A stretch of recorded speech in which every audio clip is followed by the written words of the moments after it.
Hello students and welcome to fourth lecture of wave optics. Third lecture में हम लोग पढ़ रहे थे about Young's double slit experiment. उसमें जो चीज़ें हमने डिस्कस की थी उस पर एक बार फिर से नज़र डालते हैं।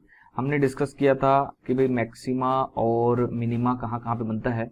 तो जहाँ पे मैक्सिमा बनता है या जहाँ पे ब्राइट फ्रिंजेस बनते हैं उनके लिए जो वाई एक्सिस होता है, मतलब उसके लिए जो वाई कोऑर्डिनेट होता है, वाई कोऑर्डिनेट कहाँ से मेजर्ड होता है?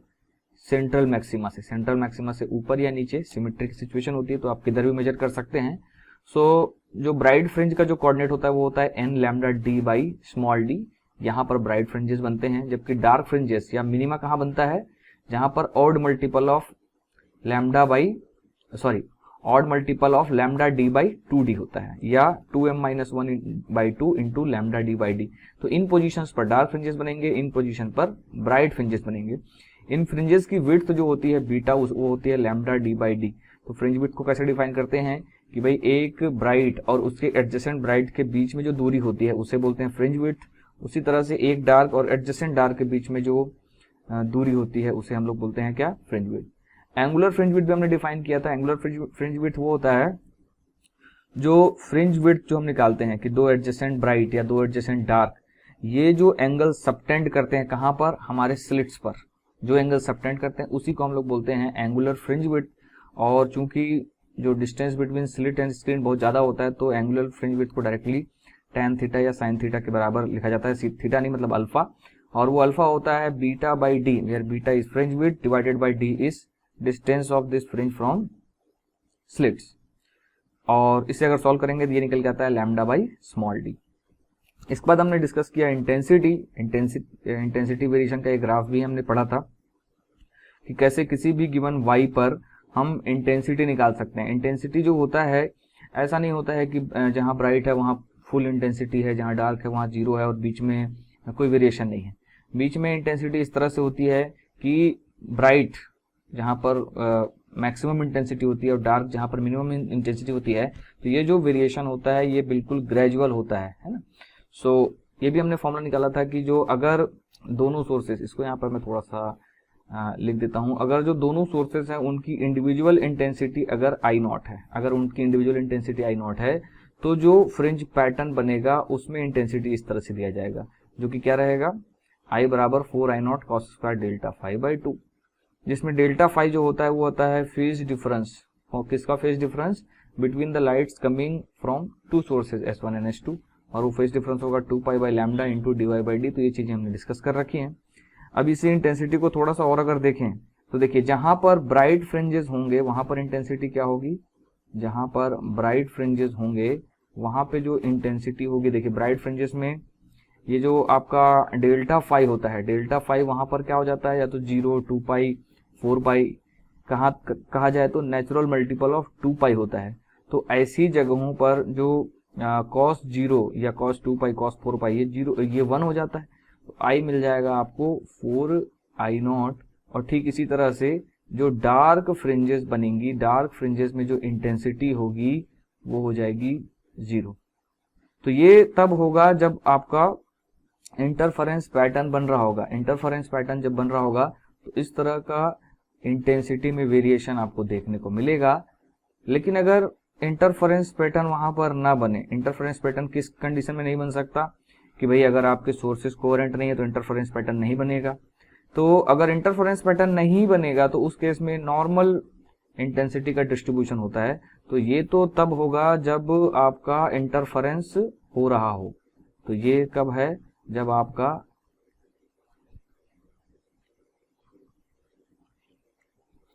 आपका इंटरफेरेंस हो रहा है, जब आपका इंटरफेरेंस हो रहा है तब ये डिस्ट्रीब्यूशन मिलेगा इंटेंसिटी का। मतलब मैक्सिमा पे 4I0, मिनिमा पे 0। लेकिन अगर नो इंटरफेरेंस अगर नहीं हो रहा होता तो हर जगह सेम इंटेंसिटी मिलती है। और वो कितनी होती? एक की वजह से I0, दूसरे सोर्स की वजह से I0, तो दोनों मिला करके 2I0। तो ये भी हमको ध्यान रखना है कि अगर इंटरफेरेंस नहीं हो रहा होता तो आपको इंटेंसिटी सिंपली देखने को मिलती कितनी? 2I0, जबकि इंटरफेरेंस होने की वजह से इंटेंसिटी में वेरिएशन आ गया है। सो इस तर्क से हम लोग इसको थोड़ा सा रीडिफाइन कर सकते हैं, किसको? इंटरफेरेंस को थोड़ा एक तरह से और डिफाइन कर सकते हैं। इंटरफेरेंस को कहा जा सकता है देखिए इंटरफेरेंस को हम लोग किस तरह से डिफाइन कर सकते हैं या रीडिफाइन कर सकते हैं। It is redistribution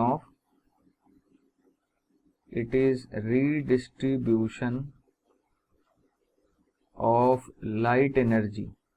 light energy का रीडिस्ट्रीब्यूशन आपको समझ में आ रहा है कि भाई इक्वल डिस्ट्रीब्यूशन होने के बजाय रीडिस्ट्रीब्यूशन हो गया, कहीं ज्यादा कहीं कम हो गया, ड्यू टू सुपरपोजिशन ऑफ, है ना, सुपरपोजिशन ऑफ वेव्स। जो लाइट वेव आ रही है उनका सुपरपोजिशन होने की वजह से जो लाइट वेव आने उसका जो एनर्जी का डिस्ट्रीब्यूशन है वो क्या हो गया, रीडिस्ट्रीब्यूट हो गया, और इस वजह से ये जो पैटर्न बना उसे हमने क्या कह दिया, इंटरफेरेंस पैटर्न कह दिया। इसी में देखिए दूसरी चीजें और ये देखते हैं, ऑर्डर ऑफ मैक्सिमा या मिनिमा, ये हमने पढ़ रखा है। ऑर्डर क्या होता है, तो ऑर्डर ऑफ मैक्सिमा और मिनिमा, तो ऑर्डर क्या होता है, ऑर्डर ऑफ मैक्सिमा या मिनिमा ये जो होता है ये कौन से नंबर का मैक्सिमा या, है ना, ये बताता है नंबर ऑफ, है ना, ये होती है काउंटिंग फ्रॉम सेंट्रल मैक्सिमा। तो जैसे सेंट्रल मैक्सिमा है, जैसे ये वाला डायग्राम अगर आप देखें, जैसे ये डायग्राम है, तो ये सेंट्रल मैक्सिमा है, तो ये जीरोथ ऑर्डर ऑफ मैक्सिमा कहलाएगा, ये फर्स्ट ऑर्डर, है ना। इसी तरह से ये जीरोथ, ये फर्स्ट ऑर्डर, सेकंड ऑर्डर, इस तरह, तो ये कहलाता है ऑर्डर ऑफ मैक्सिमा या मिनिमा। तो ये हो गया सेंट्रल मैक्सिमा। उसी तरह से जब मिनिमा हो गया तो ये मिनिमा है या डार्क फ्रिंज है, तो ये कहलाएगा फर्स्ट मिनिमा, उसके ऊपर का कहलाएगा सेकंड मिनिमा, ये अगेन फर्स्ट मिनिमा, ये सेकंड मिनिमा, तो ये कहलाता है ऑर्डर। अब ऑर्डर में अगर हमसे पूछा जाए what could be the maximum possible order, ये अगर हमसे पूछा जाए what could be the maximum order,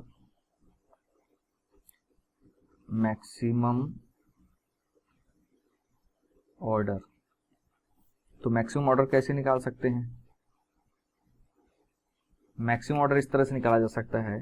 देखिए ऑर्डर कहां से आता है, जैसे अगर मैं मैक्सिमा की ही बात करूं, उस तरह से आप मिनिमा भी निकाल सकते हैं, लगभग सेम होगा लेकिन थोड़ा बहुत वेरिएशन आएगा। अगर मैक्सिमा के लिए जो डेल्टा एक्स होता है पाथ डिफरेंस, वो किसके बराबर होना चाहिए, वो होना चाहिए एन लैम्डा के बराबर। तो डेल्टा एक्स जो है एन लैम्डा के बराबर है, तो जितना ज्यादा पाथ डिफरेंस होगा दो सोर्सेज के बीच में, उतना ज्यादा क्या रहेगा, उसका ऑर्डर रहेगा, क्योंकि लैम्डा फिक्स है तो एन उतना ज्यादा रहेगा। अब सवाल यह है कि भाई मैक्सिमम पाथ डिफरेंस कितना हो सकता है, तो देखिए उसके लिए वापस इस डायग्राम में आते हैं। अब देखिए हमारे पास दो सोर्सेज हैं, है ना, दो सोर्सेज हैं, तो एक लाइट यहां से जा रही है इस तरह से, ये लाइट यहां से गई तो ये यहां पहुंची, दूसरी लाइट यहां से आई। अब ज्यादा से ज्यादा इसके बीच में कितना पाथ डिफरेंस हो सकता है, तो 2 पॉइंट हैं, तो मैक्सिमम कब होगा, जब ये लाइट बिल्कुल इस कार्डबोर्ड के पैरेलल इधर जाएगी, दूसरी भी बिल्कुल इसके जब पैरेलल जाएगी, तो आप इस केस में पाएंगे कि यहाँ पर जो पाथ डिफरेंस हो जाएगा वो पाथ डिफरेंस होगा ये वाला, ये जो डिफरेंस है दोनों स्लिट के बीच में। तो this is the maximum possible path difference between the two light rays. तो यहां से हम लोग लिख सकते हैं कि जब ये मैक्सिमम पॉसिबल पाथ डिफरेंस है तो उसी के करस्पॉन्डिंग मैक्सिमम पॉसिबल ऑर्डर आएगा। सो मैक्सिमम पाथ डिफरेंस कितना हो सकता है, सो मैक्सिमम पाथ डिफरेंस होगा डी के बराबर, है ना। तो ये लिख सकते हैं this is, what is this, this is maximum path difference, ये मैक्सिमम पाथ डिफरेंस होगा d, and that should be equal to n lambda. So n जो आ जाएगा वो आ जाएगा डी बाई लैम्डा। तो this will be maximum order. तो इसका क्या क्या लेना पड़ेगा, हमें इसका ग्रेटेस्ट इंटीजर फंक्शन लेना पड़ेगा, तो हमको मैक्सिमम ऑर्डर ऑफ मैक्सिमम मिल जाएगा। इसी में थोड़ा सा केयरफुली आप सॉल्व करेंगे तो आपको मिनिमम भी मिल जाएगा। जैसे फॉर एग्जांपल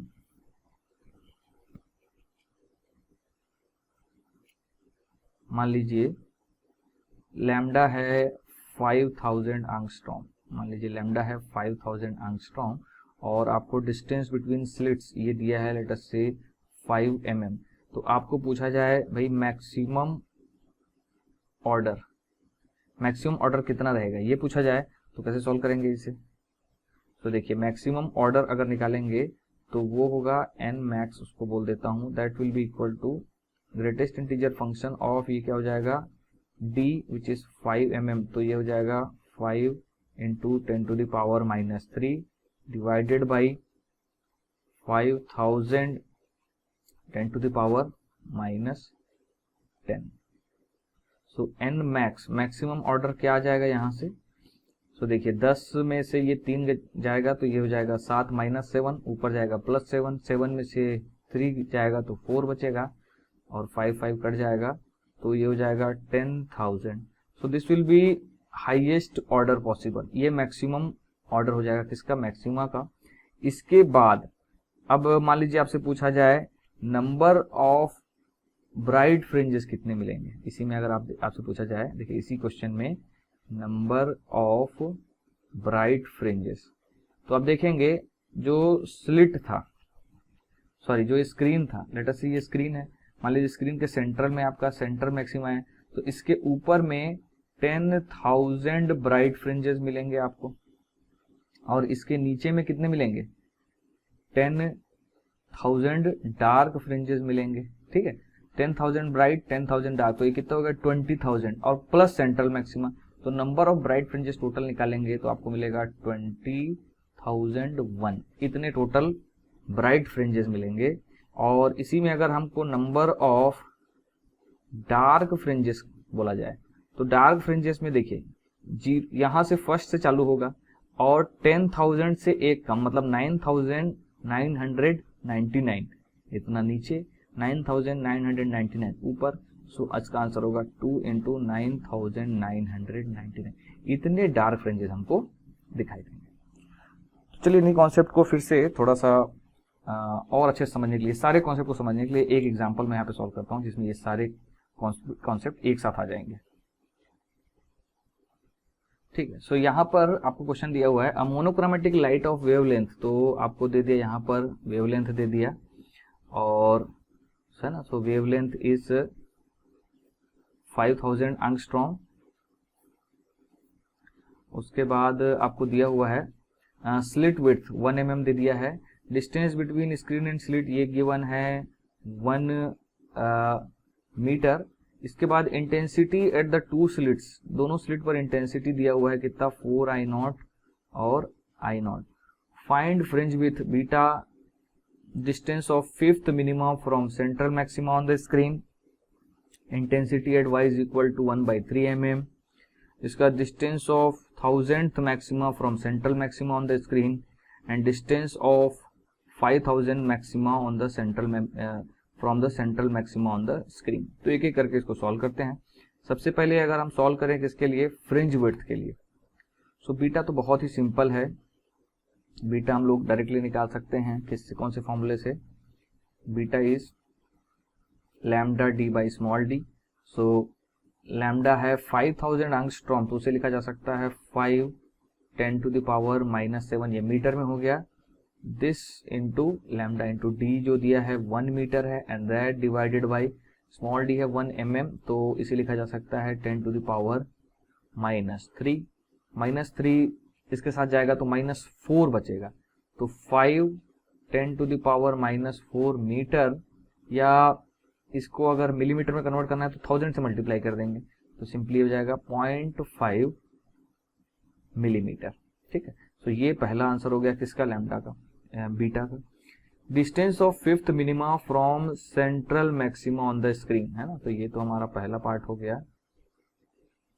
दूसरा, अगर डिस्टेंस ऑफ हमें निकालना है डिस्टेंस ऑफ फिफ्थ मिनिमा, मतलब लैम्डा सॉरी हमको निकालना है Y dark fringe for fifth, तो आंसर इसका जो फॉर्मूला होता है वो होता है 2m-1/2 lambda D by D. तो lambda D by D just क्या है, अभी निकाला है 0.5 mm है, या इसी को आप क्या बोल सकते हैं, इसी चीज को मैं पूरा हटा के इसी को मैं बीटा लिख सकता हूँ। सो this is nothing but this into beta. यहाँ पे 5 पुट कर देंगे तो हो जाएगा 2 इंटू 5 -1/2 इंटू बीटा की वैल्यू डाल देंगे 0.5। सो ये कितना आने वाला है, देखिए 0.5 इसके साथ जाएगा तो ये हो जाएगा 0.25, उसका ये हो जाएगा 5 to 10, 10 में से 1 घटाएंगे 9, तो 0.25 into 9 this will become 2.25 mm। तो ये हमारे दो आंसर हो गए, पहला ये हो गया फ्रिंज विड्थ और ये हो गया distance of fifth minima from central maxima. तो ये दोनों चीजें हो गई। ठीक है, इसको मैं थोड़ा छोटा कर देता हूं। अब हमें निकालना है, देखिए 1 2 3 intensity at y is equal to 1/3 mm। यहाँ पे अगर इंटेंसिटी निकालना है, सो इंटेंसिटी के लिए जो फॉर्मूला है, फॉर्मूला जो डायरेक्टली जो फॉर्मूला हम लोग यूज कर रहे थे, कौन सा फॉर्मूला, वो फॉर्मूला मैं ले देता हूँ, I बराबर 4I0 cos स्क्वायर डेल्टा 5/2। तो ये फॉर्मूला यहाँ पर वैलिड नहीं होगा। वैलिड क्यों नहीं होगा? क्योंकि दोनों सोर्सेस की वजह से जो इंटेंसिटी है 4I0 और I0 ये डिफरेंट है। आपको ध्यान रखना है कि ये फॉर्मूला तभी वैलिड है जब दोनों सोर्सेस की वजह से इंटेंसिटी क्या है, सेम है। ठीक है, तो ये आपको ध्यान रखना है। तो यहाँ पे आपको बहुत ही बेसिक जो ओरिजिनल फॉर्मूला था उस पर जाना पड़ेगा। तो ओरिजिनल फॉर्मूला हमारा क्या था? ओरिजिनल फॉर्मूला था I बराबर ये होता है I1 plus I2 plus 2 root I1 I2 cos delta 5। तो इसमें वैल्यूज डालते हैं। देखिए I1 और I2 क्या है? I1 है 4I0, I2 है I0, डेल्टा 5 हमको निकालना पड़ेगा। सो डेल्टा 5 का जो फॉर्मूला है वो तो वही रहेगा, वो होता है 2π/λ इंटू dy/d। तो यहाँ से डेल्टा 5 निकालेंगे। सो 2π/λ कितना दिया हुआ था हमको? 5000 एंगस्ट्रॉम। सो 5000 एंगस्ट्रॉम ये हो जाएगा 5 10⁻⁻7 इंटू स्मॉल डी है 1 10⁻⁻3। y दिया हुआ है 1/3 mm, तो इसको लिख देता हूँ 1/3 और mm बोला है तो 10⁻⁻3 again, and that divided by capital D बच गया था, तो कैपिटल डी तो ऑलरेडी 1 है तो उससे कोई फर्क नहीं पड़ने वाला। ठीक है, तो इसमें देखिए 10 का पावर अगर देखें सो -3 ये हो जाएगा -6 इसके साथ जाएगा तो -6 और ये हो जाएगा यहाँ पे -1 बच जाएगा। ठीक है, यहाँ पे -1 बच जाएगा तो 10 का पावर -1 यहाँ बचेगा, उसे ऊपर ले जाएंगे तो 20π हो जाएगा। तो इसे लिखा जा सकता है 20π/5 इंटू 3। तो 5 जो है इसके साथ 4 टाइम्स जाएगा, दिस विल बिकम 4π/3। 4π/3 को क्या लिखा जा सकता है? इसको लिखा जा सकता है पाई प्लस π/3। इस तरह से लिखने का मतलब क्या है? क्योंकि यहाँ पे हमको कॉस्ट के लिए सॉल्व करना है। सो अल्टीमेटली देखिए, अल्टीमेटली ये जो I है, ये I फाइनली कितना आने वाला है? This will B I1 4I0, लिख देता हूँ 4I0 प्लस I2 है आपका again I0 plus 2 root of I1 था 4I0 और I0, so this will B 4I0 square और cos ऑफ पाई प्लस π/3। सो इसे जब सॉल्व करेंगे ये होगा I बराबर, देखिए 4I0 plus I0, this will be 5I0 plus 2 into under root of 4I0 square, ये हो जाएगा 2I0। So 2I0 into 2 that is 4I0 into cos of pi plus π/3। तो पाई प्लस π/3 मतलब ये जा रहा है थर्ड कोऑर्डिनेट में, तो ये माइनस होगा और कॉस का कॉस ही रहेगा क्योंकि थर्ड कोऑर्डिनेट में है। तो this will be cos of π/3, तो माइनस हो जाएगा minus cos of π/3। So cos π/3 कितना होता है? कॉस π/3 होता है 1/2। तो इस वैल्यू को यहाँ पे डाल देंगे, this will be 5I0 plus 4I0 into -1/2। तो 2 इसके साथ 2 बार जाएगा, 5I0 माइनस 2I0, ये आंसर आ जाएगा 3I0। So this will B answer for third part.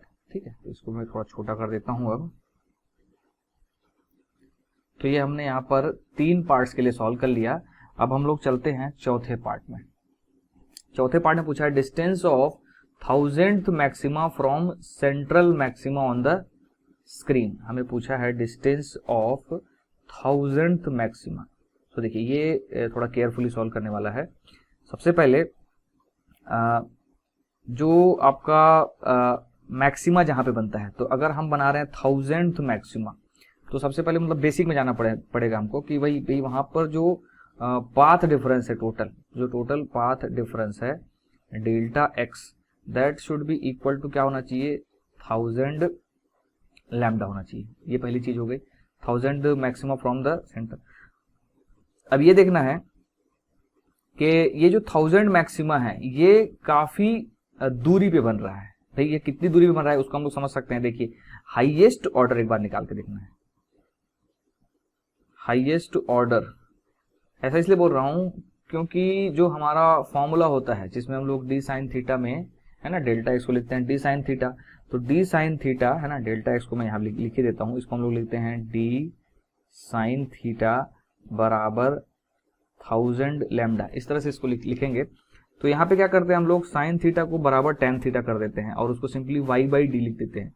लेकिन यहाँ पे नहीं कर पाएंगे क्योंकि ये अप्रोक्सीमेशन मतलब उसको वाई बाई डी तभी लिख पाते हैं जब थीटा बहुत स्मॉल होता है। लेकिन अगर आप 1000 मैक्सिमा पे चले गए हैं तो ये बहुत ही हाई ऑर्डर का मैक्सिमा है और यहाँ पर थीटा बहुत स्मॉल नहीं होगा, वो अभी निकालने से भी निकल जाएगा। जब अभी सॉल्व करेंगे तो आंसर भी आ जाएगा। आप देखेंगे कि थीटा स्मॉल नहीं आएगा। तो वो चेक कैसे करेंगे कि यहाँ पे थीटा स्मॉल लेना है कि नहीं, तो उसके लिए आप देखिए हाईएस्ट ऑर्डर ऑफ मैक्सिमा निकालिए। तो हाईएस्ट ऑर्डर कैसे निकालते हैं, हाईएस्ट ऑर्डर निकालते हैं एन मैक्स अगर निकालना है तो वो होता है simply D by lambda. So D कितना दिया हुआ है, डी दिया है 1 mm, तो 1 इंटू 10⁻³ और हमारा जो वेव लेंथ है वो है 5000 एंगस्ट्रॉम, तो उसे लिखा जा सकता है 5 इंटू 10⁻⁻7। इसको सॉल्व करेंगे तो ये कितना आएगा भाई, ये आएगा ऊपर में 10,000 by 5, so that will B 2000। तो आप देख सकते हैं, देखिए 2000 हाईएस्ट ऑर्डर है और आप ऑलरेडी 1000 की बात कर रहे हैं, मतलब आप आधे में पहुंच गए हाईएस्ट ऑर्डर के। तो ऑफ कोर्स ही बात है थीटा जो है स्मॉल नहीं रहने वाला है। हाईएस्ट ऑर्डर पे थीटा कितना हो जाएगा, थीटा हो जाएगा 90 पर आपका हाईएस्ट ऑर्डर मिलेगा। तो बस समझने वाली बात यही है कि यहाँ पर थीटा को स्मॉल नहीं ले सकते हैं और इस वजह से साइन थीटा बराबर टेन थीटा बराबर वाई बाई डी ये फॉर्मूला यहाँ पे यूज नहीं कर पाएंगे। तो साइन थीटा को ऐसे ही रहने देते हैं, देखिए तो इसको ऐसे ही रहने देते हैं sine theta and that will be equal to क्या होगा 1000 इंटू लैम्डा, लैम्डा कितना था 5 into 10⁻⁻7 and that divided by D, तो डी है आपका 10⁻⁻3। तो इसको सॉल्व करेंगे ये आएगा, देखिए दिस विल बी 10⁻⁻3, ये -4 हो जाएगा भाई, -3 -7 -4 बचेगा, -4 इस 3 के साथ जाएगा तो -1 बचेगा। तो 5 10⁻⁻1 इट इज 0.5। तो आप देख सकते हैं साइन थीटा 0.5 आ चुका है, बहुत स्मॉल नहीं है। और थीटा कितना आ गया 30 डिग्री आ गया। तो आप पहले ही समझ रहे हैं कि यहाँ पर हमने इसको इस तरह से चूंकि चेक किया, लेकिन ये बात बिल्कुल समझ में आ रही है कि थीटा स्मॉल नहीं है तो यहाँ पर सीधा वाई बाई डी नहीं लिख पाएंगे। और अब चीजें काफी आसान है। अब हमको क्या करना है कि जब थोड़ा सा डायग्राम यहाँ बना लेते हैं, तो ये हमारा स्लिट था, यहाँ से स्लिट था और स्लिट से ये कितना है, ये आ गया हमारा कितना 30 डिग्री। तो ये जो y है ये डिस्टेंस हमको निकालना है y, और ये है हमारा कैपिटल D जो कि 1 है। तो यहाँ से बहुत आसानी से हम लोग इसको कैलकुलेट कर सकते हैं। साइन थीटा या tan थीटा यहाँ से आएगा, tan theta will be equal to क्या लिखेंगे y बाई डी, तो d तो 1 ही है तो यहाँ से y बराबर सिंपली क्या आ जाएगा tan थीटा, और tan 30 कितना होता है 1/√3 मीटर। तो ये आंसर हो जाएगा फोर्थ वाले का। फिफ्थ वाले की अगर बात की जाए, फिफ्थ वाले में हमको पूछा है distance of 5000 maxima from central maxima, लेकिन हमको मालूम है कि हाईएस्ट ऑर्डर ऑलरेडी 2000 है तो 5000 मैक्सिमा तो बनने ही वाला नहीं है। मतलब हम लोग बोलेंगे कि ये वाला जो मैक्सिमा है वो पॉसिबल नहीं है, ये मैक्सिमा जो है वो पॉसिबल नहीं है, नॉट पॉसिबल। आगे बढ़ते हैं और अब हम लोग पढ़ते हैं Young's double slit experiment with dichromatic और पॉलीक्रोमेटिक लाइट। तो अब हम लोग पढ़ने वाले हैं यंग्स डबल स्लिट एक्सपेरिमेंट, उसे लिखा जाता है YDSE विथ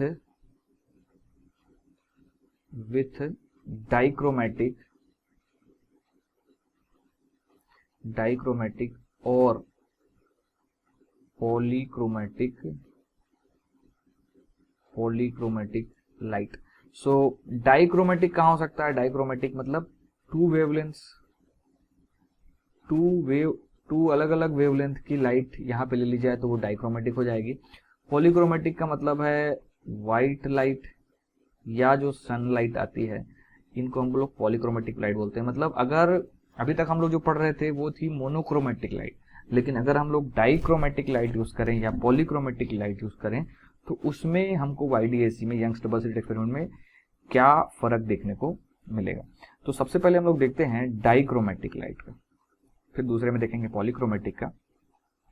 सो डाइक्रोमेटिक, मान लीजिए आप डाइक्रोमेटिक लाइट यूज कर रहे हैं और उसमें दो वेवलेंथ है, लेट अस से λ1 एंड λ2। तो दो वेवलेंथ हम लोग यूज कर रहे हैं।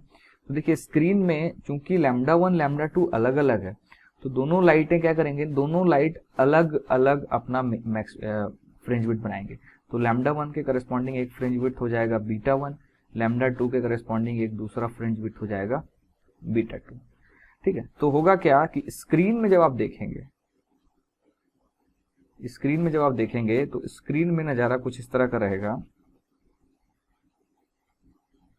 देखिए जो β1 वाला है, β1 वाले का लेटस से β1 मान लीजिए ज्यादा है थोड़ा, तो मान लीजिए यहाँ पे एक मैक्सिमा बन रहा होगा, ये मैक्सिमा बन गया, फिर यहाँ पे एक मिनिमा बनेगा, फिर मैक्सिमा बनेगा, इस तरह से बनेगा। तो ये मिनिमा बन गया यहाँ पे, फिर अगेन यहाँ नीचे भी एक मिनिमा बन गया, फिर यहाँ पे क्या बना, मैक्सिमा, और उसके बाद फिर यहाँ पे मिनिमा, अगेन यहाँ पर भी एक मिनिमा, इस तरह का बनेगा। मान लीजिए β2 जो है छोटा है, मतलब बीटा डायरेक्टली वेवलेंथ पे डिपेंड करेगा, तो जिसका वेवलेंथ कम रहेगा उसका जो फ्रिंज विड्थ रहेगा छोटा रहेगा, मतलब सारा फ्रिंज क्या रहेगा, पास पास रहेगा।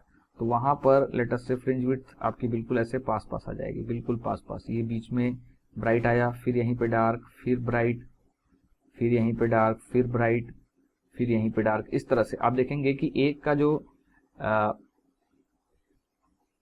इसका पहले वाले का जैसे मान लीजिए लैम्डा ज्यादा था तो उसका जो फ्रिंजेस दूर दूर हैं, जबकि दूसरे के फ्रिंजेस कैसे हो जाएंगी, पास पास। लेकिन ये सारा कुछ मैंने अलग अलग दिखाया जरूर है, लेकिन सारा होगा एक ही स्क्रीन पर। और एक ही स्क्रीन पर जब होगा तो सेंटर मैक्सिमा तो दोनों का कोइंसाइड करेगा, जैसे आप देख ही पा रहे हैं, क्योंकि वहां पे पार्ट डिफरेंस क्या है, दोनों का 0 है। अब सवाल ये पूछा जाएगा कि भाई ऐसा कौन सा नंबर का मैक्सिमा वापस से क्या करेगा, कोइंसाइड करेगा। क्योंकि आप जैसे ही आप ऊपर जाएंगे आप देखेंगे कि ये सब में हौच पौच होने लगेगा, जैसे एक का मैक्सिमा बन रहा है तो दूसरे का मिनिमा, एक का मैक्सिमा बन रहा है तो दूसरे का मिनिमा, इस तरह का होने लगेगा। तो ऐसा कौन सा मैक्सिमा है या मिनिमा है जो जाकर फाइनली क्या करेंगे, दोनों का मैक्सिमा एक ही जगह बनेगा, ये सवाल बनता है मेनली। तो जहां पर देखिए, तो दोनों का मैक्सिमा अगर सेम बन रहा है, मतलब एक दोनों का मैक्सिमा का y कोऑर्डिनेट सेम है। तो जैसे मान लीजिए λ1 के करस्पॉन्डिंग जो y कोऑर्डिनेट मिलेगा, तो उसका जो लेटस से n1th मैक्सिमा बनता है, तो वो क्या बनेगा, वो रहेगा n1 λ1 d by small d। तो इसमें हमको ध्यान रखना है कि भाई d और d ये तो दोनों की सेम है। उसी तरह से जो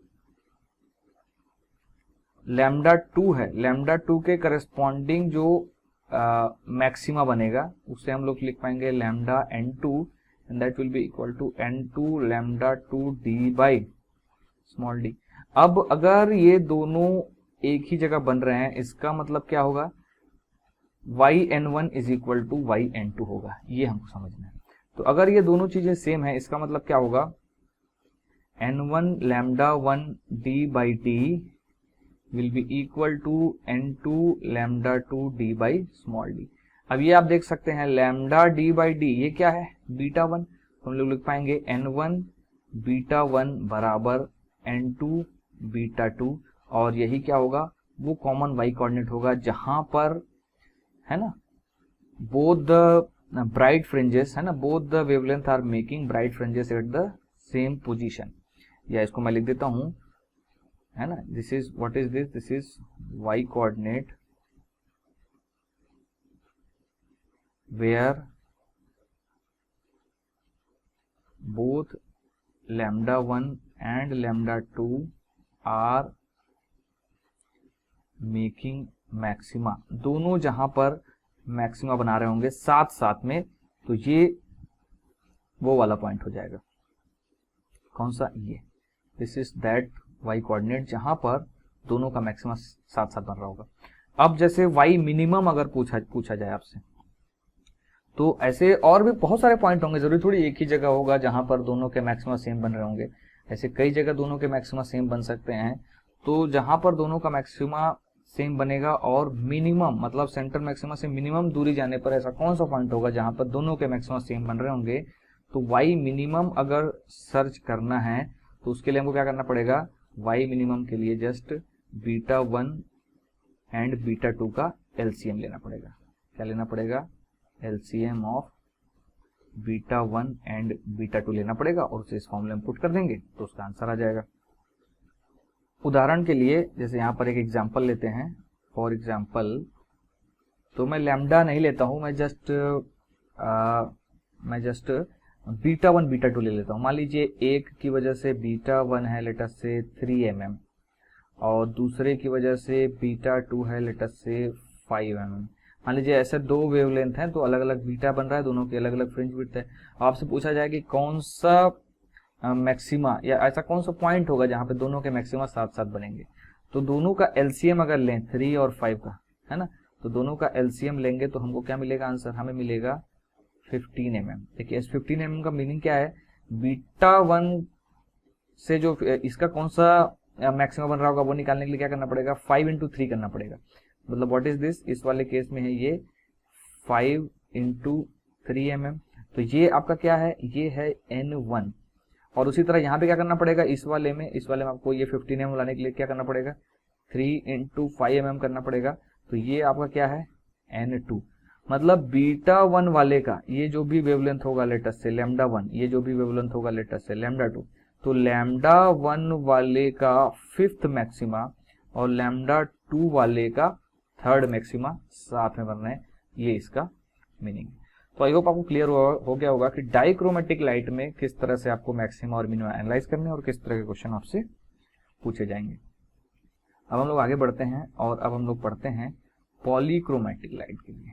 तो अब हम लोग पढ़ने वाले हैं पॉलीक्रोमेटिक लाइट।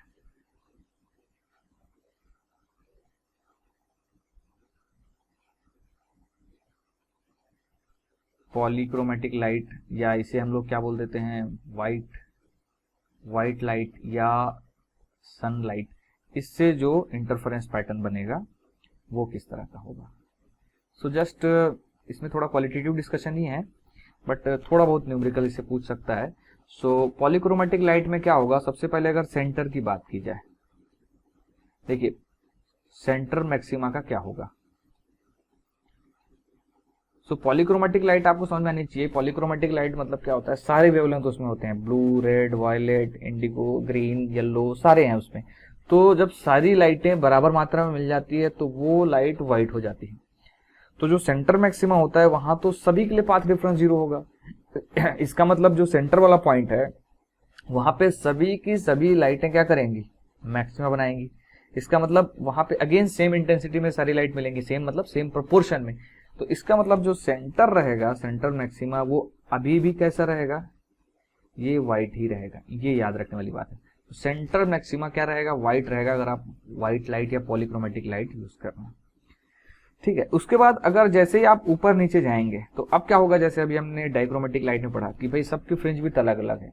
तो हमारा जो व्हाइट लाइट है उसमें सारी कलर की लाइटें मिली हुई हैं। तो जैसे जैसे आप ऊपर जाएंगे तो सबकी फ्रिंज विड्थ अलग अलग है। फ्रिंज विड्थ सबसे कम किसकी रहेगी, जिसका लैम्डा कम है। तो जैसे ब्लू, वायलेट, इस तरह की जो लाइटें हैं वो जैसे ही ऊपर जाएंगे तुरंत वो मैक्सिमा बनाएंगी, क्योंकि उनका फ्रिंज विड्थ कम है तो वो तुरंत वहां पे मैक्सिमा बना देगी। जबकि रेड जो है काफी दूरी पे मैक्सिमा बनाएगी। तो जैसे ही आप व्हाइट लाइट से ऊपर या नीचे जाएंगे, तो थोड़ा ऊपर या थोड़ा नीचे जाएंगे तो आपको क्या मिलेगा, वहां पे कलर्ड फ्रिंजेस मिलेंगे आपको, कलर आपको दिखाई देगा सेपरेट सेपरेट। ये भी किस वजह से होगा, इस इंटरफेरेंस की वजह से होगा। लेकिन जैसे ही आप थोड़ा सा दूर चले जाएंगे, ज्यादा दूर चले जाएंगे, तो वहां पे क्या होने लगेगा, वापस से सारी लाइटें एक साथ मैक्सिमम मिनिमम बनाने लगेंगी। मतलब एक ही पॉइंट में बहुत सारी लाइटों के मैक्सिमम मिनिमम बनने लगेंगे। तो सेंटर में तो व्हाइट आपको दिखाई देगा, जस्ट बिलो एंड अबो, है ना। तो इस चीज को हम लोग लिख लेते हैं just above and below, just above and below कैसे मिलेंगे आपको, कलर्ड फ्रिंजेस मिलेंगे, कलर्ड फ्रिंजेस आपको दिखाई देंगे। और far away from centre maxima जब जाएंगे तो अगेन आपको क्या मिलेगा, अगेन आपको व्हाइट लाइट मिलेगी। वापस से जो मैक्सिमा मिनिमा है वो वापस से क्या हो जाएंगे, मिक्स हो जाएंगे। ठीक है, तो इसी पे बेस्ड कुछ क्वेश्चंस हम लोग सॉल्व करते हैं कि ये किस तरह से होने वाला है। ठीक है, तो इसी में एक कॉन्सेप्ट मैं पहले समझा देता हूँ क्वेश्चन सॉल्व करने से पहले। जैसे जस्ट आप ऊपर जाएंगे तो कौन सी लाइट आपको दिखाई देगी, तो होता क्या है कि जिसका डार्क बनेगा, लेट से वायलेट का डार्क बनता है कहीं पे, तो डार्क बनने के लिए आपको क्या चाहिए, डार्क बनने के लिए जो डेल्टा एक्स है पाथ डिफरेंस वो किसके बराबर चाहिए, वो बराबर चाहिए odd multiple of lambda by 2। लेकिन हम लोग किसके बात कर रहे हैं, जस्ट अबो एंड बिलो। तो जो सेंटर मैक्सिमा है उसके थोड़े ही दूर जाके हम लोग पहले ही दूसरा क्या सर्च कर रहे हैं, मिनिमा सर्च कर रहे हैं। तो वहां पे डेल्टा एक्स एकदम मिनिमम लेंगे तो मिनिमम कितना आएगा, वो लैम्डा बाई 2। तो मान लीजिए डेल्टा एक्स, मान लीजिए अगर हम लोग सबसे पहले मिनिमा किसका बनेगा, सबसे पहले मिनिमा बनेगा किसका, वायलेट लाइट का, क्योंकि उसका जो वेवलेंथ है सबसे कम है तो उसके लिए डेल्टा एक्स सबसे पहले उसका अचीव होगा। तो वायलेट का जो लैम्डा होता है वो होता है आपका 380 nanometre. So that divided by 2, तो ये हो जाएगा 190 नैनोमीटर। तो जहां पर ये डेल्टा एक्स अचीव हो जाएगा जिस पॉइंट पर, तो वहां पर जैसे ये हमने बात की किसकी, ये हमने बात की वायलेट के लिए, तो इस पर्टिकुलर पॉइंट पर जहां पे ये डेल्टा एक्स अचीव हो जाएगा, ये डेल्टा एक्स आप निकाल सकते हैं, ये क्या होता है आपका dy बाई डी। इस फॉर्मूले से आप डेल्टा एक्स निकालेंगे तो उसका करस्पॉन्डिंग एक y पॉइंट मिल जाएगा जहां पर ये डेल्टा एक्स अचीव हो रहा होगा, जहां पर वायलेट का क्या बन रहा होगा, वायलेट का डार्क फ्रिंज या मिनिमा बन रहा होगा। तो जब वायलेट का डार्क बनेगा तो उसका जो कॉम्प्लीमेंट्री कलर है वो वहां पे दिखाई देगा। सो यहां पर रेड कलर क्या हो जाएगा, red colour will be prominent, ये हमको समझना है। तो जहां यहां पर जब वायलेट का मिनिमा बन गया तो सबसे पहले किसका बनेगा, वायलेट का मिनिमा बनेगा, तो उसका जो कॉम्प्लीमेंट्री कलर है ना, complementary colour will be visible, तो वो कलर आपको दिखाई देगा। तो ये हो गई। इसी में अगर रेड का डार्क फ्रिंज बनता है ना, रेड का अगर डार्क फ्रिंज बन जाता, तो रेड के लिए डेल्टा एक्स क्या होगा, लैम्डा बाई 2, तो लैम्डा होता है इसका 700 नैनोमीटर, दैट डिवाइडेड बाई 2 करेंगे तो आ जाएगा 350 नैनोमीटर। तो आप देखेंगे थोड़ा ज्यादा ऊपर जाने पर ही ये डेल्टा एक्स अचीव होगा। तो जब रेड का डार्क फ्रिंज बनेगा तो वहां पे कौन सा कलर दिखाई देगा, उसका कॉम्प्लीमेंट्री मतलब वायलेट है ना, violet colour will be prominent, तो ये कलर आपको दिखाई देगा। तो आइए इसी कॉन्सेप्ट को समझने के लिए दोनों कॉन्सेप्ट पे बेस्ड एक दो क्वेश्चन हम लोग सॉल्व करते हैं। सो यहाँ पे हमको दिया हुआ है a beam of light consisting of wavelength 6000 angstrom and 4500 angstrom are used in Young's double slit experiment, और आपको capital D1 metre small d1 mm दिया है। Find the least distance from the central maxima where bright fringes due to two wavelength coincide. तो ये concept अभी हमने just discuss किया। तो हमको क्या करना है, हमको सॉल्यूशन में निकालना पड़ेगा क्या, β1 और β2 निकालना है, β1 और β2 निकालना है, और फाइनली इन दोनों का क्या ले लेना है, इन दोनों का एलसीएम ले लेना है, इन दोनों का एलसीएम निकाल लेना है, तो वही हो जाएगा y कोऑर्डिनेट। सो β1 की अगर बात की जाए, सो β1 होता है आपका लैम्डा d बाई डी, तो लैम्डा को लिख पाएंगे 6 into 10 to the power -7 into d is 1, that divided by 10 to the power -3, so ये हो जाएगा 10 टू द पावर -4, या इसे लिख पाएंगे सो 6 10 टू द पावर -4 मीटर, या इसको मिलीमीटर में लिखना है तो 10 टू पावर 3 से मल्टीप्लाई करेंगे तो 6 10 टू पावर -1 होगा, या इसे लिख पाएंगे 0.6 मिलीमीटर। तो ये हो गया β1। इसी तरह से अगर β2 की बात की जाए, सो β2 में इस सभी की जगह क्या आ जाएगा, 4500 आ जाएगा। सो दिस विल बी 4500, सो ये हो जाएगा 0.45, this will B 4.5 10 to the power -7 into 1 divided by 10 to the power -3, तो इसे सॉल्व करेंगे तो ये क्या आएगा, दिस विल बी 0.45 मिलीमीटर। तो ये हो गए दोनों के फ्रिंज विड्थ, और इन दोनों का अगर एलसीएम निकालें तो आप देख पा रहे हैं इसको 4 से मल्टीप्लाई करना पड़ेगा। ये 4 से मल्टीप्लाई होगा और ये 3 से, तो 4 से मल्टीप्लाई करेंगे तो ये आएगा 1.8 mm, अब ये 3 से मल्टीप्लाई होगा तो ये अगेन आ जाएगा 1.8 mm।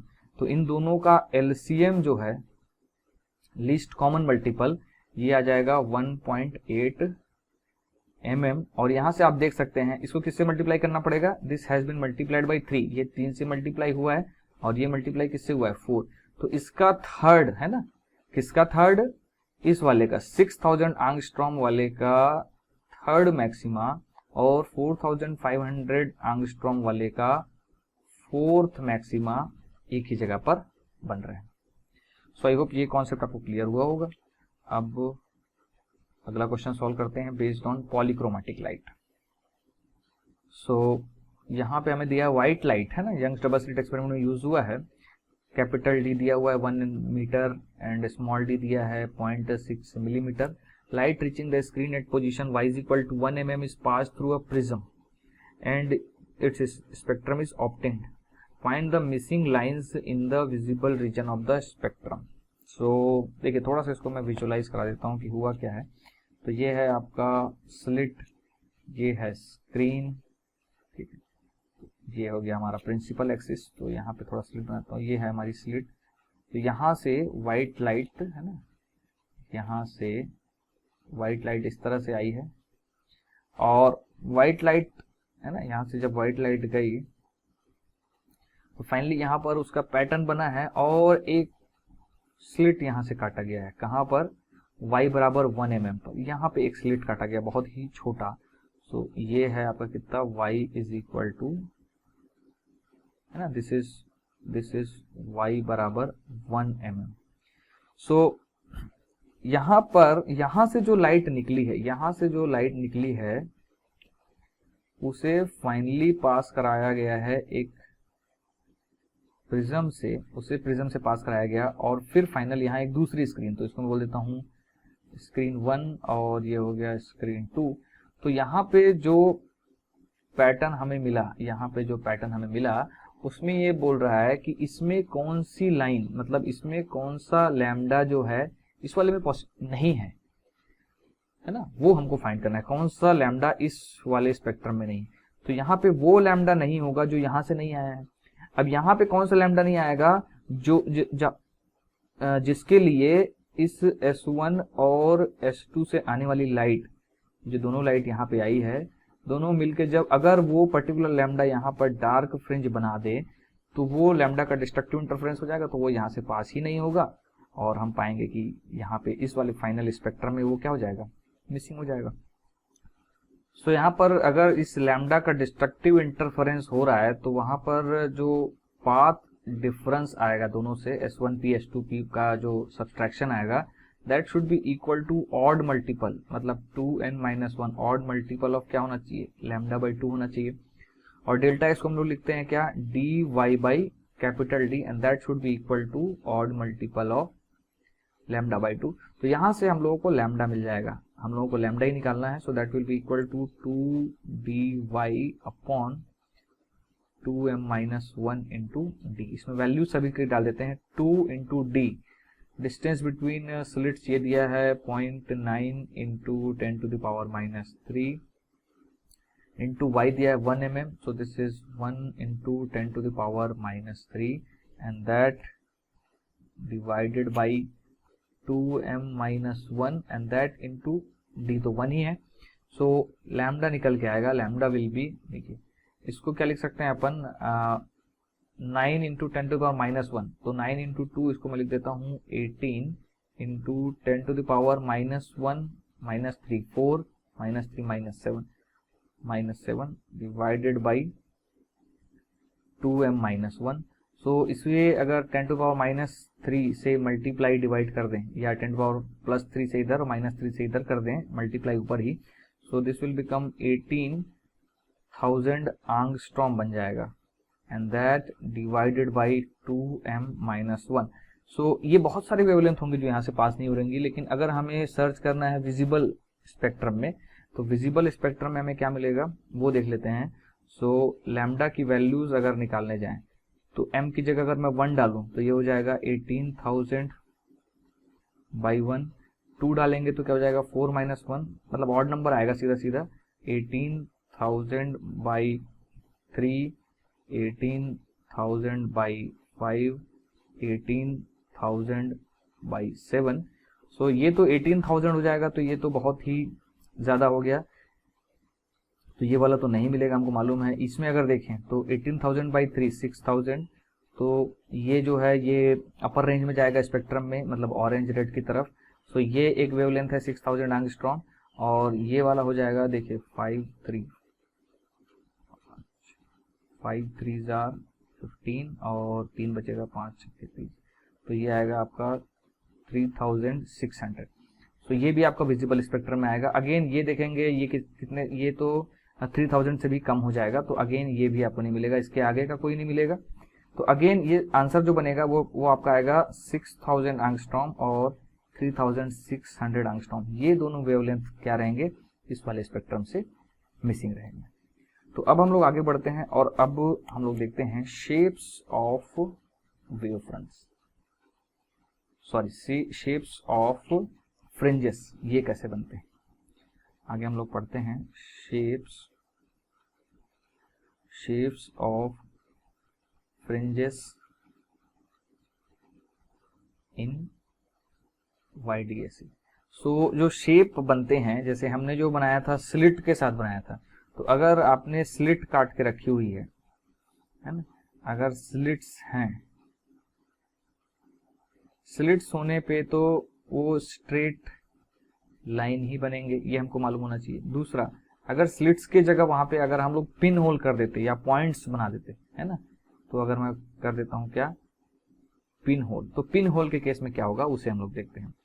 सो पिन होल में क्या होगा, देखिए इसको इस तरह समझिए कि ये मान लीजिए आपके दोनों सोर्सेज यहाँ पे हैं, मान लीजिए हमारे जो दोनों सोर्सेज हैं वो यहाँ पर हैं S1 और S2, ठीक है।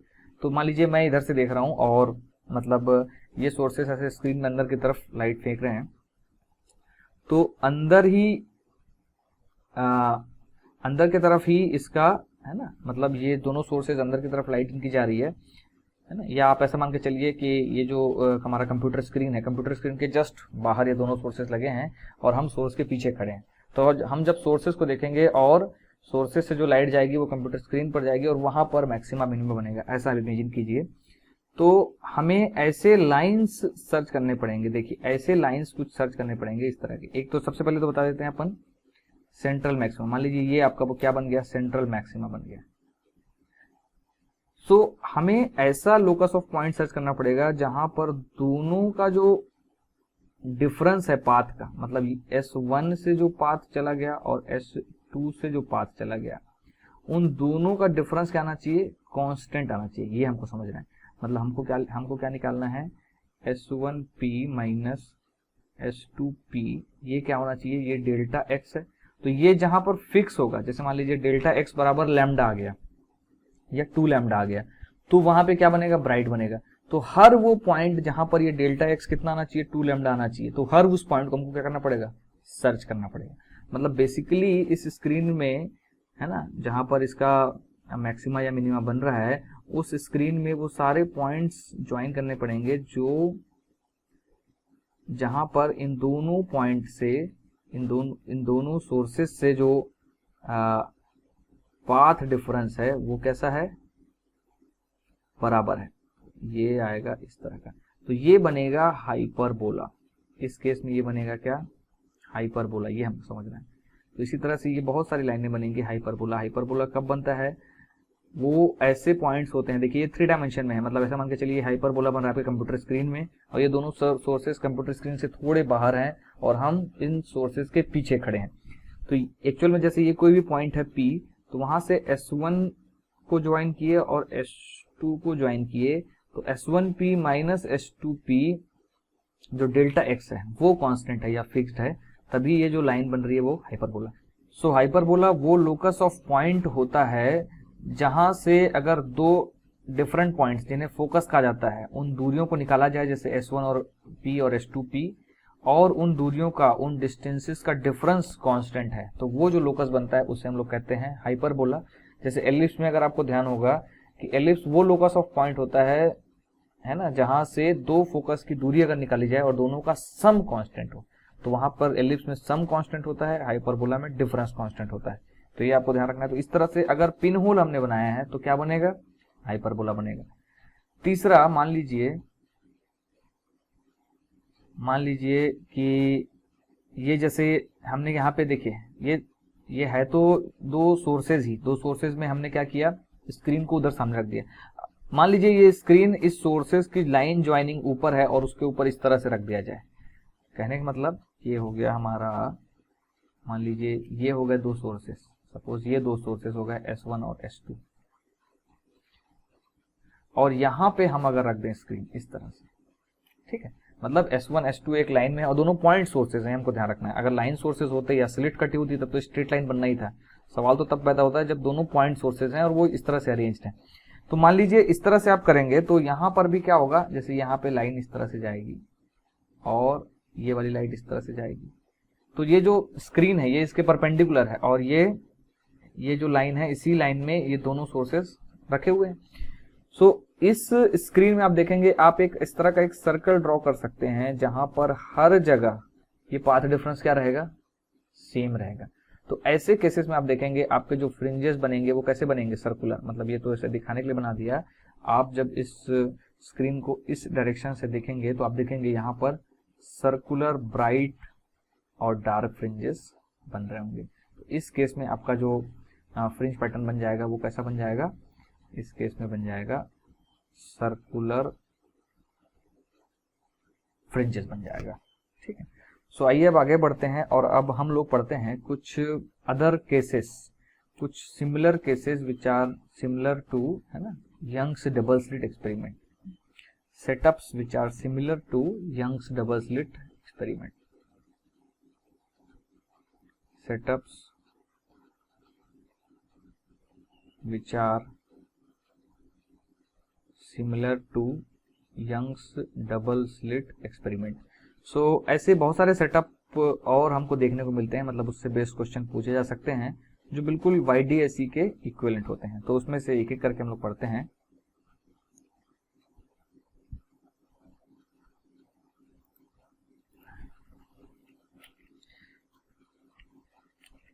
तो मान लीजिए ये हमारा पहला सेटअप है ना, इसे कहा जाता है फ्रेनेल बाइप्रिज्म, इसे कहते हैं फ्रेनेल बाइप्रिज्म।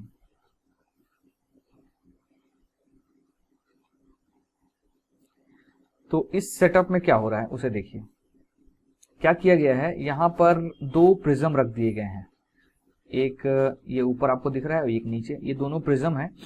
दोनों प्रिज्म का जो एंगल है बहुत स्मॉल है, ये आपको ध्यान रखना है। सो यहाँ पर ये जो अल्फा है, अल्फा कैसा है आपका, स्मॉल है। तो स्मॉल एंगल दो प्रिज्म इस तरह से रख दिए गए और यहाँ पर एक सोर्स रखा गया। तो इस सोर्स से जब लाइट इस पे जाएगी तो स्मॉल एंगल प्रिज्म क्या करता है, उसको डेल्टा से डेविएट कर देता है। डेल्टा से जब वो डेविएट कर देगा तो अल्टीमेटली यहाँ पर जब हम लोग देखेंगे तो हमें ये लगेगा कि ये जो लाइट है वो यहाँ कहीं से आ रही है ऊपर से, ठीक है। तो उसका जो दूरी भी है वो भी हम लोग निकाल सकते हैं, that will be equal to a times delta, है ना। मतलब देखिए ये आपका डेल्टा हो जाएगा, ये डेल्टा हो जाएगा, ये डिस्टेंस है a, तो ये डिस्टेंस हम लोग निकाल सकते हैं।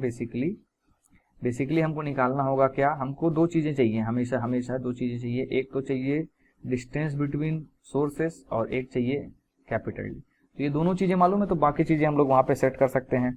यंग्स डबल स्लिट में एक्सपेरिमेंट को मालूम है कि भाई y for bright fringe, y for dark fringe width, तो वो सब क्या निकालने के लिए हमको स्मॉल डी चाहिए, कैपिटल डी चाहिए, और वेवलेंथ तो आपको दिया ही रहेगा, लाइट का जो भी वेवलेंथ रहेगा वो आपको दिया रहेगा। सो ऐसे सेटअप में आप स्मॉल डी और कैपिटल डी कैसे निकालते हैं उसका ध्यान रखना है। तो होगा क्या, जैसे ही ये लाइट यहाँ से इस पे पड़ेगी तो ये अपीयर होगा कि इसी सेम प्लेन में ऐसी इस जगह से आ रही है, सो दैट ये एंगल क्या हो जाएगा, डेल्टा लिखा जाता है इस एंगल को। और ये डेल्टा जो होगा वो किसके बराबर होगा, उसे मैं लिखता हूं, this delta deviation, this will be equal to a into mu minus 1, ये इसके बराबर होता है, जहां पे a क्या होता है, एंगल ऑफ द प्रिज्म होता है, ठीक है, तो ये जितना मतलब जैसे ये एंगल आपका कम है प्रिज्म का, तो ये बहुत ही हल्का सा डेविएशन होगा और यहाँ से ये आता हुआ हमको दिखेगा, और ये एंगल भी बहुत ही स्मॉल रहता है, ये हमको ध्यान रखना है, this is also very small. तो ए क्या है, यहाँ पे अल्फा है, तो डेल्टा बराबर क्या हो जाएगा, alpha into mu minus 1, mu है refractive index of this prism.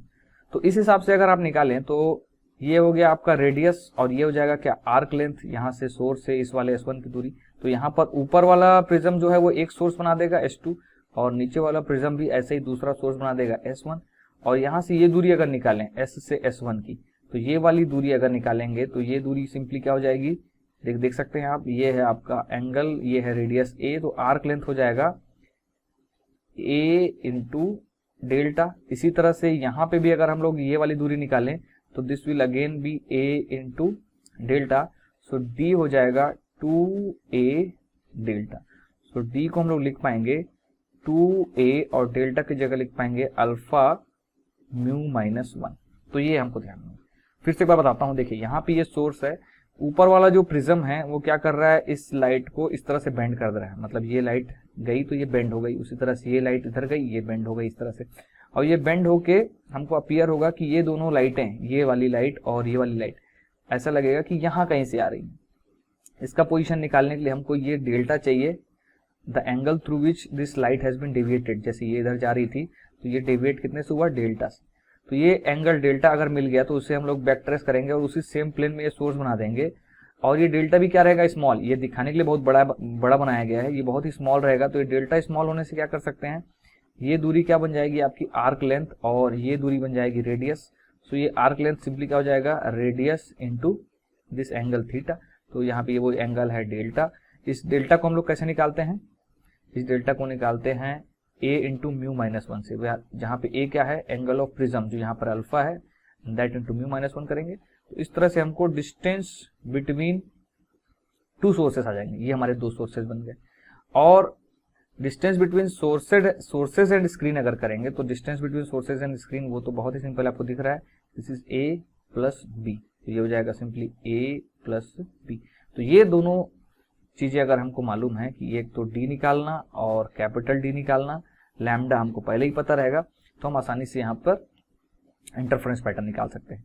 अब दूसरी इंपॉर्टेंट बात यह है कि देखिए ये जो S1 S2 सोर्स है, यहाँ से जो लाइट आ रही है, यहाँ से जो लाइट आ रही है, समझिए यहाँ से जो लाइट आ रही है वो इससे ऊपर नहीं जाएगी, या मान के चलिए जहां तक प्रिज्म है जा रहा है वहां से, उससे ऊपर नहीं जाएगी। उसी तरह नीचे जो लाइट आ रही है वो एक पर्टिकुलर पॉइंट से नीचे नहीं जाएगी। तो ये जो एरिया बन गया ये वाला, ये हो गया इसका लाइट जाने का, इस एरिया से बाहर इस S1 का लाइट नहीं जाएगा। उसी तरह से इस वाला दूसरे वाले एरिया से अगर देखें तो इस वाले एरिया से बाहर S2 से लाइट नहीं जाएगा। तो जहां पर हमको पैटर्न मिलने वाला है, पैटर्न इस एरिया में मिलेगा, तो पैटर्न वहीं मिलेगा जहां पर ये दोनों सोर्सेस से लाइट मिले। तो मतलब M और N के बीच ये जो रीजन होगा यही कहलाएगा रीजन ऑफ इंटरफेरेंस। तो आप बोल सकते हैं this will be called region of interference.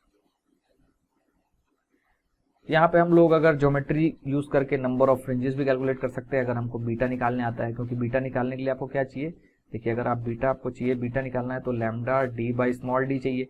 Small D ये हो गया, कैपिटल डी ये हो गया। यहाँ से आपने फ्रिंज विड्थ निकाल लिया, यूजिंग ज्योमेट्री आपने mn की लेंथ निकाल ली, तो आप बता सकते हैं यहाँ पे टोटल कितनी फ्रिंजेस होंगी। अब आगे बढ़ते हैं इसी में, और अब दूसरा सेटअप देखते हैं। तो ये है हमारा दूसरा सेटअप, इसे कहा जाता है लॉयड्स मिरर, ये कहलाता है लॉयड्स मिरर। और देखिए इसमें किस तरह से दो सोर्सेज जनरेट हो रहे हैं। सो यहाँ पे एक मिरर रख दिया गया है, आपको दिखाई दे रहा होगा, ये मिरर है और ये है हमारा स्क्रीन, ठीक है। अब यहाँ पर एक सोर्स ऑफ लाइट यहाँ पे रखा गया, ठीक है। अब ये सोर्स मान लीजिए कुछ h हाइट दूरी पे रखा गया है, और यहाँ मिरर है, तो यहाँ से लाइट इस पे पड़ेगी और लाइट इस तरह से रिफ्लेक्ट होगी। तो कोई भी पॉइंट अगर आप देखेंगे, जैसे मान लीजिए हम कोई भी पॉइंट देख रहे हैं, लेटर से पॉइंट M, तो पॉइंट M में डायरेक्टली लाइट आएगी कहाँ से, सोर्स से, और एक लाइट आएगी इस मिरर से रिफ्लेक्ट होके। तो हमको ये लगेगा कि इस पॉइंट M पर एक लाइट तो इस सोर्स 1 से आ ही रही है, दूसरी लाइट इस सोर्स 2 से आ रही है। मतलब एक ही सोर्स को हमने दो में स्प्लिट कर दिया। तो इस तरह से यहाँ पे इंटरफेरेंस पैटर्न बनेंगे। अब इंटरफेरेंस पैटर्न कहाँ तक बनेंगे, कितने बनेंगे, वो अगर हम लोग देखें तो देखिए, सो यहाँ पर भी जो फील्ड ऑफ व्यू अगर हम लोग निकालना जानते हैं कि फील्ड ऑफ व्यू कितना होगा, मतलब एक सोर्स की वजह से कहाँ तक लाइट जा रही है, दूसरे सोर्स की वजह से कहाँ तक एक्चुअल में लाइट जा रही है, तो वहां से हम लोग निकाल सकते हैं कि किस रीजन में इंटरफेरेंस हो रहा होगा और वो इंटरफेरेंस का जो लेंथ है वो कितना हो रहा होगा। दूसरी चीजें हमको मालूम होनी चाहिए, क्या स्मॉल डी, तो स्मॉल डी तो बहुत ही आसान है इस केस में निकालना। देखिए ये h है तो ये h दूरी नीचे ही रहेगा, ये अगर ऊपर h है तो ये भी h ही रहेगा, तो d सिंपली हो जाएगा क्या 2h। और जो आपका कैपिटल D है उसमें तो कोई फर्क नहीं आने वाला है, कैपिटल D यही वाला जो है कैपिटल D, जैसे इस पर्टिकुलर डायग्राम में वो D नॉट है तो वो कैपिटल D हो जाएगा। तो इससे हम लोग फ्रिंज विड्थ निकाल सकते हैं, पोजीशन ऑफ मैक्सिमा या मिनिमा भी निकाल सकते हैं। लेकिन इसमें एक चीज और ध्यान रखने वाली बात है, जैसे मान लीजिए हम अगर बात करें पॉइंट M की, तो पॉइंट M में एक लाइट यहाँ से आ रही है, दूसरी लाइट ऐसा अपीयर हो रही है कि यहाँ से आ रही है, तो ये वाला लेंथ और ये वाला लेंथ ये दोनों तो बराबर होंगे, आपको दिखाई दे रहा है, ज्योमेट्रिकली दोनों सेम रहेंगे। तो आप अगर इस लेंथ को लें या इस लेंथ को लें, दोनों सेम ही है। तो मान लीजिए ये है आपका S1, ये है आपका S2 और इस पॉइंट को PM लिखा है, उसके बजाय मैं इसको P ही लिख देता हूँ, लेट अस सी ये पॉइंट है P। तो अगर हम P पॉइंट पे स्टडी कर रहे हैं कि वहां पे मैक्सिमा बन रहा है, मिनिमा बन रहा है, तो वहां पर आपको जो डेल्टा x होता है पाथ लेंथ, जिसे हम लोग निकालते हैं किससे, S2P माइनस S1P से, तो एक तो पाथ लेंथ होगा ही S2P माइनस S1P, है ना, तो वो पाथ लेंथ तो आप लिखेंगे ही S2P माइनस S1P, प्लस एक और एडिशनल पाथ डिफरेंस आ जाएगा λ/2। ये क्यों आएगा, ये आएगा क्योंकि दूसरी लाइट क्या कर रही है, डेंसर मीडियम से रिफ्लेक्ट होके आ रही है।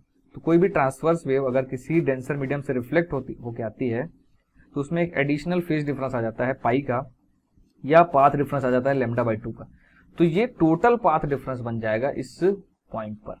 मतलब एक तो डेल्टा x, ये आप इसको बोल सकते हैं क्या, this is geometrical path difference, जो आप कैलकुलेट करेंगे ज्योमेट्री से, तो this will B geometrical path difference,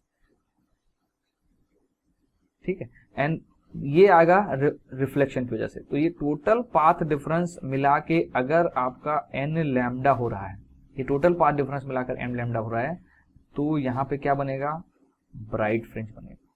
तो ये आपको ध्यान रखना है। उसी तरह से अगर तो इसी को अगर आप रीअरेंज करें तो देखिए आपको क्या मिलेगा, जो ज्योमेट्रिकल पाथ लेंथ है वो हो जाएगा n लैम्डा माइनस λ/2 से हो जाएगा 2n माइनस 1 λ/2। तो ये आप देख सकते हैं ऐसा कहाँ बनता था, हमारे नॉर्मल वाले YDAC में यहाँ पे डार्क फ्रिंजेस बनती थी, लेकिन यहाँ पर ब्राइट बनेगी। और कारण क्या है, क्योंकि ये लाइट जो है वो रिफ्लेक्ट होके आ रही है। उसी तरह से अगर आप सर्च कर रहे हैं डार्क फ्रिंज, तो डार्क फ्रिंज के लिए क्या होना चाहिए, ये जो टोटल पाथ डिफरेंस है डेल्टा x प्लस λ/2, ये किसके बराबर होना चाहिए, this should be equal to 2m minus 1/2 into lambda, ये इसके बराबर होना चाहिए। तो अगेन डेल्टा x यहां से अगर निकालेंगे तो ये होगा delta x will be equal to 2m minus 1/2 minus 1/2, इस माइनस को मैंने बाहर ले आया, and that into lambda. So ये हो जाएगा, देखिए this will be 2m minus 2 and that divided by 2, so this into lambda। तो इसमें से 2 कैंसिल हो जाएगा और ये डेल्टा x हो जाएगा आपका किसका, m माइनस 1 इंटू लैम्डा। तो ये तो इस फॉर्मेट में रखा था इसलिए ऐसा आया, अगर आप चाहते तो 2m माइनस 1 की जगह 2m प्लस 1 भी रखते, क्योंकि यहाँ पे बेसिकली हमको ऑड नंबर चाहिए। अब यहाँ पे m की जगह 1 2 3 कुछ भी डालिए, तो दिस इज नथिंग बट इसको n आप लिख सकते हैं, n लैम्डा। देखिए यहाँ पे m शुरू हो रहा है कहाँ से, 1 2 3 से, तो n शुरू कहाँ से होगा, 0 से शुरू होगा। और अल्टीमेटली ये किसका कंडीशन बन गया, ये बन गया हमारे जो नॉर्मल YDAC होता था वहां पर ये ब्राइट फ्रिंज की कंडीशन बन गई। तो वहां पर जो ब्राइट फ्रिंज की कंडीशन बनती थी, यहाँ पे वो डार्क फ्रिंज बन रही थी, और यहाँ पर जो ब्राइट फ्रिंज बन रहा है वो हमारे ओरिजिनल वाले YDAC में डार्क फ्रिंज का पोजीशन था। तो ये हमको ध्यान रखना है। इसी में आगे बढ़ते हैं और लास्ट हम लोग देखते हैं बिलेट्स बिलेट्स लेंस, तो ये कहलाता है बिलेट्स लेंस। सो बिलेट्स लेंस में भी देखिए इसमें क्या होता है, ये एक लेंस को है ना, एक कॉन्वेक्स लेंस लिया गया और उसको बीच से काट के है ना, बीच से काट के उसको थोड़ा सा सेपरेट कर दिया गया, थोड़ा ऊपर कर दिया गया, ठीक है। तो बिलेट्स लेंस को काट के, बीच से काट के थोड़ा ऊपर कर दिया गया है। ऊपर करने से क्या हो गया, देखिए ये इसकी एक प्रिंसिपल एक्सिस हो गई है ना, देखिए ये ऊपर वाले की प्रिंसिपल एक्सिस ये वाली हो गई, ये उसकी प्रिंसिपल एक्सिस हो गई, और ये हो गई नीचे वाले की प्रिंसिपल एक्सिस। तो हमने बेसिकली क्या किया, इनका जो प्रिंसिपल एक्सिस था उसको ऊपर नीचे कर दिया और यहाँ पे एक सोर्स रख दिया। अब इस सोर्स का ऊपर वाले इसकी वजह से, इसको मान लीजिए L1 बोल देते हैं, इसको बोल देते हैं L2। तो L1 जो है उस हिसाब से देखिए L1 भी इसकी एक इमेज बनाएगा और L2 भी एक इमेज बनाएगा। L1 से जो इमेज बनेगी उसमें देखिए प्रिंसिपल एक्सिस से नीचे रखा है सोर्स, क्योंकि ये अगर आप प्रिंसिपल एक्सिस को एक्सटेंड करें, देखिए ये प्रिंसिपल एक्सिस है और इससे सोर्स नीचे रखा है, तो ऑफ कोर्स ही बात है वो प्रिंसिपल एक्सिस के ऊपर उसका इमेज बनेगा और नीचे वाले के लिए जस्ट उल्टा होगा। तो अल्टीमेटली इस सोर्स के दो इमेजेस बनेंगे, एक ऊपर होगा इस प्रिंसिपल एक्सिस के, एक नीचे, और यही हमारे दो सोर्सेस की तरह काम करेंगे इस YDAC में। तो इनमें लेंस फॉर्मूला लगाकर आप ये डिस्टेंस निकाल सकते हैं, लेंस फॉर्मूला लगाकर ये डिस्टेंस आप आसानी से निकाल सकते हैं। अगर आपको ये डिस्टेंस पता है, आपको इसका फोकल लेंथ पता है, तो ये डिस्टेंस निकाल सकते हैं यूजिंग मैग्निफिकेशन, ये डिस्टेंस निकाल सकते हैं। तो अल्टीमेटली इसके लिए थोड़ा कैलकुलेशन लगेगा, तो ये डिस्टेंस आ जाएगी और फाइनली स्क्रीन का डिस्टेंस निकालेंगे तो ये आपका डिस्टेंस हो जाएगा कैपिटल D और दोनों सोर्सेस के बीच का जो डिस्टेंस हो जाएगा वो हो जाएगा स्मॉल d। और इस तरह से इस वाले केस में हम लोग इंटरफेरेंस पैटर्न फाइंड कर सकते हैं। सो आज का लेक्चर यहीं पे खत्म करते हैं और अगले लेक्चर में हम लोग पढ़ेंगे ऑप्टिकल पाथ।